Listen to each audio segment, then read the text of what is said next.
कारगिल में अपने देश के लिए अपने प्राणों की बलि देने वाले अकोला कागरौल निवासी शहीद की याद में मजार बनाई गई, जिसके बाद इस शहीद के परिजनों ने प्रशासन से मांग की है कि गांव में बने प्याऊ के पास शहीद की मूर्ति लगवाई जाए और प्याऊ के पास एक पोस्टर भी लगवाया जाए, जिससे गांव के बेटे की शहादत को सभी याद कर सके और देश सेवा का जज्बा और आगे जाए। आपको बता दें कि वर्ष 1999 के कारगिल युद्ध में आगरा के लाल ने भी अपनी जान गंवा दी थी। शादी के 5 दिन बाद ही आगरा के गहरा गांव का रहने वाला शहीद हसन मोहम्मद कारगिल युद्ध में शहीद हो गया था। पत्नी की हाथ की मेहंदी छूटी भी नहीं थी और वह सच्चा देशभक्त अपने देश की रक्षा के खातिर अपनी नई नवेली दुल्हन को छोड़कर देश की सीमा पर अपने देश की रक्षा करने के लिए चला गया था। नई नवेली दुल्हन को यह नहीं पता था कि अब उसका पति वापस नहीं आएगा। 3 महीने बाद जब 2 सिपाही घर आते हैं और परिवार के लोगों को यह खबर देते हैं कि उनका लाल देश की रक्षा करते हुए शहीद हो गया, तो परिवार के लोगों के पैरों तले जमीन खिसक गई।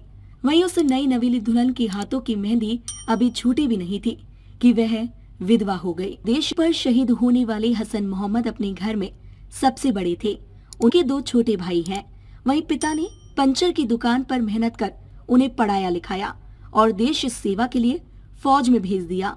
स्कूल की परीक्षा पास करने के बाद ही उन्हें सेना के लिए चयनित कर लिया गया था, जिसके बाद पहली पोस्टिंग जबलपुर, उसके बाद हैदराबाद और वहां से सीधे कारगिल युद्ध में देश के लिए दुश्मन से लड़ने का सौभाग्य मिला, जहां उन्हें दुश्मन से लड़ते हुए वीर गति प्राप्त हुई और देश के शहीदों में उनका नाम अमर हो गया।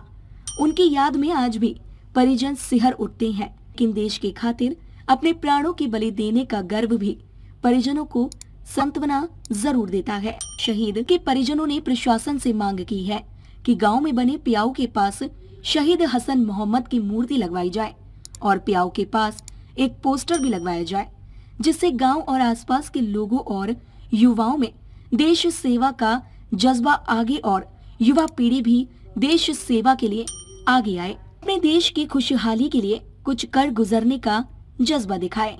डीजी महाराजा न्यूज के लिए मोहम्मद साजिद की रिपोर्ट।